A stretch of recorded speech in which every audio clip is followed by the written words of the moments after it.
Ayan, isang mapagpalang umaga mga kagot. Dito na naman tayo sa ating morning prayer.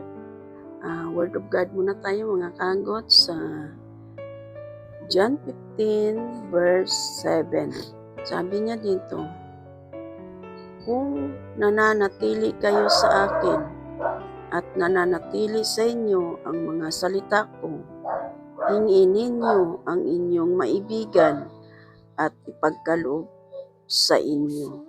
Amen. Wow. Papawaw ka talaga sa salita ng Diyos. Sabi niya rito, kung tayo pala ay mananatili sa Kanya at ang Kanyang salita, anuman ang maibigan natin ay siyang ipagkaloob ng Panginoon. Salamat Lord sa mga salita mo ito. At nawa na patuloy mabuksan ng mga salita mo ito ang buhay ng mga taong hindi nanatili sa iyo, Panginoon. Ngunit nakarinig na sila, Panginoon, ng iyong mga salita. Hindi lamang nila ginawa na manatili sa iyo at ang iyong mga salita ay hindi na nanatili sa kanila. Kaya yun, mga ipag-pray natin yung mga nanampalataya na hindi nanatili sa ministry kung saan sila itinanim at ang mga salita ng Diyos ay hindi nila pinanatili sa kanilang mga puso. Yun lamang, mag-pray na po tayo mga kagot. Sumagang ito. Banal at takilang Diyos, amang makapangyarihan sa lahat. Lubos kami nagpapasalamat sa lahat ng mga biyaya mo, Panginoon. Dinadalangin ko, Panginoon, ang buhay ng mga kapatiran, Panginoon, Lord Jesus, sa lahat ng mga Christian born again, sa lahat ng mga ministry, Panginoon, Lord Jesus. Tuloy ko silang dinudulog, itinataas sa iyo, Panginoon. Ang mga kapatiran, Lord God, na hindi nagpatuloy maglingkod sa iyo, Panginoon, Lord Jesus. Hindi namin alam kung ano ang mga kadahilanan, Panginoon, kung bakit sila ugad ay nawala sa mga gawain, nawala sa mga ministry, Panginoon. Minsan na nila, O Diyos, narinig ang iyong mga salita, ngunit hindi nila pinanatili ito sa kanilang buhay, Panginoon. Maging ang mga kapatiran ugad na lumabas sa ministry mo, Panginoon, Lord Jesus. Dalangin ko ugad, patuloy kang mangusap sa kanilang puso, sa isip, Panginoon, Lord Jesus, na sila, Panginoon, ay magbalik loob sa iyong tahanan, Panginoon. Dahil ang sabi mo, Panginoon, sa iyong mga salita sa John 15 verse 7, kung nananatili kami sa iyo at ang mga salita mo ay mananatili sa amin, anuman ang hingiin namin ay siya mong ipagkaloob sa amin. Kaya Lord God, patuloy ko silang idinudulog, itinataas ang lahat ng mga kapatiran na nawala at lumabas sa iyong ministry kung saan sila, Panginoon, itinanim. Dalangin ko, Ama, na magkumbit muli ang iyong mga salita sa kanilang puso upang sila, Panginoon, ay bumalik at magbalik loob sa iyo, Panginoon, upang maranasan nila, Panginoon, ang tunay na mga biyaya na nagmula sa iyo, Panginoon, upang hingiin nila ang lahat ng bagay, lahat ng anumang maibigan nila ay siya mong ipagkaloob sa kanilang mga buhay, Panginoon. I pray, Lord God, sa buhay ng mga kapatiran ko rin, Panginoon, Lord Jesus. Patuloy tayo manalig, manampalataya sa ating Panginoon, dahil ang Diyos, hindi ka bibiguin, hindi ka hayaan na manatili sa kawalan, bagkus ang mga pangako, salita at pangako niya ay tinutupad niya sa buhay natin, mga kapatid.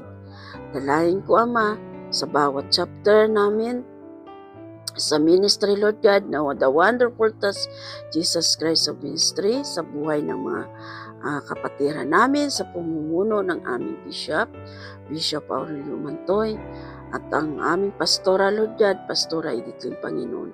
Patuloy ka, O Diyos, manguna sa kanilang buhay. Patuloy mo sila, Lord God, bigyan ng lakas, Panginoon, na patuloy pa nila, Lord God, maisagawa ang mga plano mo bilang as leader ng ministry na The Wonderful Touch Jesus Christ of Ministry, Panginoon. Patuloy mo sila bigyan ng lakas na humayo saan man sulok ng mundong ito, Panginoon, upang maihayag lamang sa mga taong hindi pa lubos nakarinig ng iyong mabuting balita. Ingatan niyo sila, Panginoon, Lord Jesus, sa lahat ng lugar na kanilang pupuntahan, sa mga taong kanilang dinidisciple, sa mga taong nakakasalamuhan nila sa araw-araw, Panginoon, Lord Jesus. Ikaw ang siyang mag-ingat sa kanilang mga buhay, maging ang iba pang ministry, Panginoon, Lord Jesus, na humahayo din, Panginoon, Lord, inaabot nila ang anumang hirap sa daan, panahon, Lord, ulan, init, minusugod nila, Panginoon, makapaghayag lamang sila ng iyong mga salita, Panginoon. Kaya, Lord God, patuloy namin tinutulog sa iyo, pinapaubayat, pinagkatiwala ang anumang mga plano mong ito sa bawat ministry na patuloy na ipapalago ang iyong salita, patuloy na lumago sa mga tao, Lord God, na lubos na hindi pa nakakilala sa iyong mga salita, Panginoon. At patuloy mo rin, Lord God, bigyan ng lakas ang bawat leader sa mga gawain, Panginoon, Lord God, na patuloy magkaisa sa isang layunin patungo sa ikalalago ng iyong banal na gawain, Panginoon. Ang lahat ng mga chapter ng mga ministry, Lord God, maging sa chapter ng The Wonderful Touch Jesus Christ of Ministry, sa Tiparo chapter, Panginoon, Lord Jesus, maging sa Pangarap chapter, at ang higit sa lahat, ang main COA, Panginoon, ay patuloy mong i-bless at pagpalain ang lugar kung saan kami dumadaos na iyong mga gawain, may sa mga prayer meeting, Panginoon, Lord Jesus, pag-aaral na iyong mga salita, Panginoon, Lord God. Patuloy mong, Lord God, pagkalooban ng espiritu ng kasipagan ang bawat leader na umattend sa lahat ng mga gawain. Ganon din, Lord God, ang bawat ministry na ipinagkaloob mo sa bawat pastor, Panginoon. Ang mga leader, Lord, sa bawat ministry, ikaw ang manguna, kumilos sa buhay ng mga leader, Panginoon, Lord, lalo na, Lord God, sa main COA, Panginoon. Ikaw ang siyang magpala sa bawat leader, sa bawat buhay na umaaten at dumadalo sa iyong banal na gawain, Panginoon. Muli, Ama, maraming salamat sa lahat ng biyaya mo, sa pagpapala mo sa umagang ito, Panginoon. Patuloy na maging malakas at malusog ang buhay ng mga anak mo, Panginoon. Maging ang bawat pamilya na patuloy na nanalig na ng palataya sa iyo, Panginoon.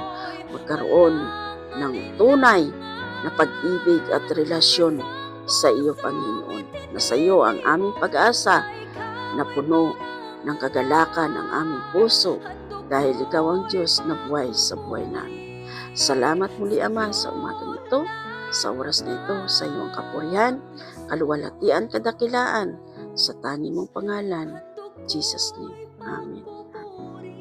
Ayan, mga kagot, isang matagumpay na naman ng ating morning prayer at dalangin ko muli na patuloy kayong mga kaagot, manalig, manampalataya sa ating Panginoon dahil siya lamang ang makapagbigay ng lahat ng kahilingan natin. Dahil ang sabi niya, manatili tayo sa Kanya at manatili ang Kanyang salita sa ating buhay.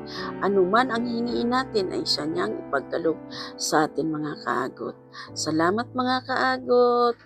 At muli, magandang umaga. I love you with the love of the Lord. Bye!